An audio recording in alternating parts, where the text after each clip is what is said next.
खबरों में बने रहने के लिए बेल आइकन दबाइए और हाँ, फर्स्ट इंडिया को सब्सक्राइब जरूर। सीकर में ईडी की दस्तक, कलाम कोचिंग इंस्टीट्यूट पर ईडी की कार्रवाई। नवलगढ़ रोड पर स्थित है कलाम कोचिंग इंस्टीट्यूट। पुलिस जवान इंस्टीट्यूट के बाहर तैनात हैं। इंस्टीट्यूट के अंदर चल रही है सर्वे की कार्रवाई। इंस्टीट्यूट से जुड़े लोगों के अन्य ठिकानों पर भी कार्रवाई की जानकारी हमें मिल रही है। सूत्रों के अनुसार गोविंद सिंह डोटासरा से जुड़ा बताया जा रहा है ये इंस्टीट्यूट, जहां पर ईडी की टीम पहुंची हुई है। ये तस्वीरें आपको दिखा रहे हैं, सुपर एक्सक्लूसिव ये तस्वीरें हैं। अंदर ईडी की कार्रवाई चल रही है, सर्वे चल रहा है। ईडी की दस्तक सीकर में नजर आ रही है। कलाम कोचिंग इंस्टीट्यूट पर ईडी की कार्रवाई जारी है। नवलगढ़ रोड पर स्थित है कलाम कोचिंग इंस्टीट्यूट, जहां पर ईडी की टीम पहुंची हुई है। पुलिस जवान इंस्टीट्यूट के बाहर तैनात हैं और आप देख रहे हैं किस तरीके से यहाँ का माहौल, बच्चे वहां पर बाहर खड़े हुए नजर आ रहे हैं। इंस्टीट्यूट के अंदर सर्वे की कार्रवाई चल रही है ईडी की। इंस्टीट्यूट से जुड़े लोगों के अन्य ठिकानों पर भी कार्रवाई की जानकारी हमें मिली है। तो देखिए एक बार फिर से ईडी की दस्तक राजस्थान में। इससे पहले भी आपको याद होगा कि जून में ईडी की टीम पहुंची थी। 28 से ज्यादा अलग अलग ठिकानों पर ईडी की टीम ने छापा मारा था, क्योंकि पैसों के लेन देन की शिकायत ईडी को मिली थी। एक बार फिर से राजस्थान में ईडी की दस्तक, इस बार सीकर ईडी की टीम पहुंची है। कलाम कोचिंग इंस्टीट्यूट पर ईडी की कार्रवाई जारी है।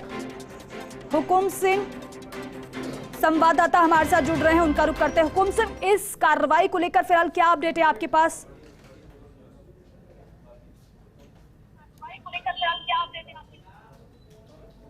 दीपिका, मैं बताना चाहूँ इस समय कलाम कोचिंग इंस्टीट्यूट के ठीक हम बाहर हैं और कलाम कोचिंग इंस्टीट्यूट में सुबह 11 बजे से ईडी की कार्रवाई चल रही है और 3 गाड़ियों के अंदर लगभग 12 लोग कर्मचारी अधिकारी इस समय मौजूद है। अंदर किसी भी विद्यार्थी को बाहर नहीं जाने दिया जा रहा है और जो बाहर से अंदर जाना चाह रहे हैं वो भी अंदर नहीं जा पा रहे हैं। जो भी कर्मचारी है कलाम कोचिंग इंस्टीट्यूट के, वो लोग सब लोग इस समय अंदर हैं। सुबह से 11 बजे से ये कार्रवाई चल रही है। लगातार इस कार्रवाई के बाद में हड़कंप मचा हुआ है, क्योंकि कलाम कोचिंग इंस्टीट्यूट पूरे राजस्थान में चर्चा में रहा है। जब तमाम एग्जाम से यहाँ से बच्चे निकलकर अपनी सक्सेस बना रहे थे, उस समय कलाम कोचिंग इंस्टीट्यूट चर्चा में था। बीजेपी के भी निशाने में कलाम कोचिंग इंस्टीट्यूट रहा है। जी बिल्कुल हुकुम सिंह, आप बता रहे हैं कि सुबह 11 बजे से लगातार ये कार्रवाई जारी है और जब ईडी की टीम पहुंची, आप बता रहे हैं कि बड़ी संख्या में ईडी की टीम वहां पर पहुंची हुई है, तो किस तरीके का उस समय माहौल था? क्या संचालक भी अभी भीतर ही है कोचिंग के?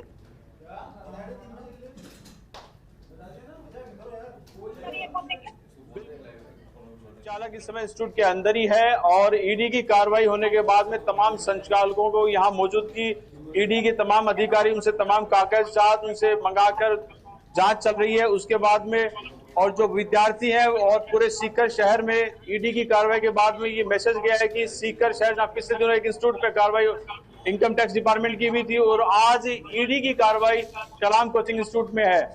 बिल्कुल हुकुम सिंह, और ईडी की टीम यहाँ पर पहुंची है तो ये काफी कुछ फिर बयां भी कर रहा है, क्योंकि जाहिर सी बात है कुछ तो मिला होगा ईडी की टीम को, तभी वो वहां पर पहुंची है।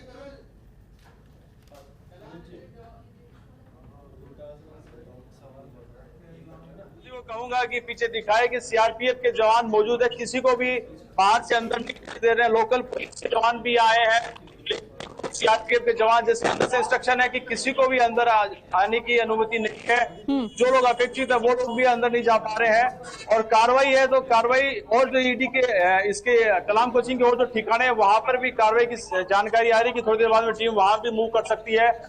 और जो अंदर जो कार्रवाई जारी है वो लगातार लग रहा है कि अगले एक दिन, आज शाम में नहीं कभी तो कल भी वो कार्रवाई लगातार जारी रह सकती है। ठीक है, लगातार कार्रवाई जारी है। हुकुम सिंह, आप हमारे साथ बने रही है। ऐश्वर्य प्रधान मेरे सहयोगी हमारे साथ जुड़ रहे हैं, उनका भी रुख करते हैं। ऐश्वर्य, क्योंकि इससे पहले भी राजस्थान में ईडी की एंट्री हमने देखी और तब भी सवाल उठे थे, लेकिन यहाँ पर सीकर में कलाम कोचिंग इंस्टीट्यूट पर ईडी की कार्रवाई अभी जारी है। क्या भीतर से कुछ जानकारी मिल पा रही है क्या हमें?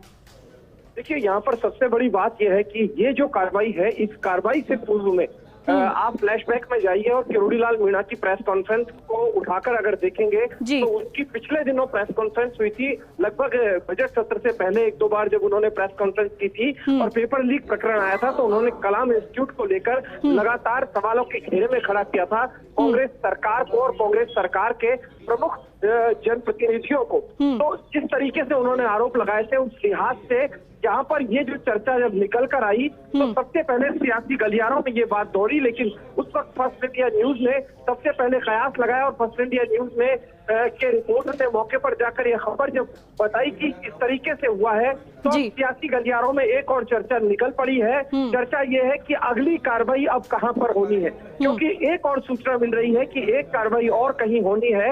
उसे लेकर जबरदस्त चर्चाएं हैं कि दूसरी कार्रवाई आखिरकार कहां होनी है, जिसे लेकर कयासों का बाजार गर्म है। किरोड़ीलाल मीणा समर्थक या किरोड़ीलाल मीणा से जुड़े लोग जो है वो यहाँ पर खुशी जाहिर कर रहे हैं, क्योंकि उन्होंने ये पूरा मामला था वो उस वक्त चर्चाओं में लाया गया था। तो दूसरी तरफ भारतीय जनता पार्टी के नेता, प्रमुख नेता जो है वो खामोशी ओढ़े हुए हैं। हालांकि किरोड़ीलाल मीणा भी इस मामले को लेकर कुछ भी नहीं बोले, लेकिन भारतीय जनता पार्टी के कार्यकर्ताओं में जबरदस्त चर्चाएं शुरू हो गई है और चर्चा इस बात को लेकर है कि आगामी दिनों में और भी इस तरीके की कार्रवाइयां होनी है। लेकिन मैं आपको जानकारी दे दूं, पिछले दिनों भी फर्स्ट इंडिया न्यूज ने यही कहा था कि ईडी राजस्थान में प्रवेश करेगी और इस अंदाज से तैयारियां चल रही है कि ईडी बहुत ज्यादा सक्रिय रहेगी और अब ये चीजें दिखाई देने लगी है। हालांकि कल रात को भी ईडी की कार्रवाई को लेकर जबरदस्त खबरें चलती रही, लेकिन उन चीजों को लेकर पुष्टि नहीं हुई।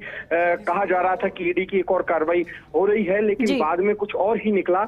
लेकिन आप ये तय मानकर चलिए कि अब ईडी इस तरीके के जो आरोप सरकार पर लगे हैं या जिनकी शिकायतें सरकार के खिलाफ, विपक्ष के लोगों ने सरकार के खिलाफ जो शिकायतें दी हैं, उन शिकायतों की वास्तविकता जांचते हुए अब ईडी आगामी दिनों में कई जगह छापे मार सकती है और सियासी तौर पर आरोप प्रत्यारोप के दौर लगातार चलेंगे, क्योंकि सीबीआई और ईडी को लेकर कांग्रेस लगातार उंगलियां उठाती है, तो फिर कांग्रेस की तरफ भी उंगलियां लगातार भारतीय जनता पार्टी राजस्थान प्रदेश में उठाती है। एसीबी से लेकर एसओजी तक के गलत इस्तेमाल को लेकर आरोप उठाती है। बहरहाल पब्लिक जो है वो ये तय करेगी कि यहाँ पर कौन सही है और कौन गलत है, लेकिन ये चर्चाएं लगातार बनी रहेगी और चुनाव तक ये तय मानकर चलिए कि राजस्थान की सियासत में इस तरीके की कई खबरें देखने को मिल सकती है। जी बिल्कुल ऐश्वर्य, एक बात और यहाँ पर, क्योंकि आप बता रहे हैं कि ये कोई एक कार्रवाई नहीं है, एक और कार्रवाई ऐसे ही देखने को मिल सकती है। देखिए, ये एक शुरुआत मैं बता रहा हूँ, दूसरी कड़ी की शुरुआत है। इससे पहले भी कई स्थान ऐसे हैं जहां पर ईडी गुप्त तरीके से अपने लिहाज से चीजें जुटाकर निकल जाती है या जुटाने की कोशिशें करती है, लेकिन चीजें अभी भी बाहर नहीं हुई है। अभी कलाम इंस्टीट्यूट को लेकर बात थी, चीजें सामने है, लेकिन अभी ईडी को लेकर भी इंतजार है। लेकिन यहाँ पर टकटकी लगाए भारतीय जनता पार्टी और कांग्रेस के नेता देख रहे हैं कि आखिर क्या कुछ मिलने वाला है। और दोनों ही पार्टियों में अगर बात करते हैं तो सियासी तौर पर इतनी ज्यादा द्वेषता नहीं होती, सियासी प्रतिद्वंदिता होती है, शत्रुता होती है, लेकिन सियासत से परे भी दोनों ही पार्टियों के नेता आपस में मिलते भी हैं, चर्चाएं भी करते हैं, बातचीत भी करते हैं, इस तरीके से मजाक के दौर भी चलते हैं। तो चीजें निकल कर तो सामने आती है, कार्रवाइयों से पहले भी ये चीजें चर्चाओं में आ जाती है। ठीक है ऐश्वर्य, और यहाँ से क्या कुछ निकलकर सामने आता है इस पर हमारी नजर भी बने रहेगी। फिलहाल आप हमारे साथ बने रहिए, लगातार आपसे भी बातचीत जारी रहेगी। दिल्ली न्यूज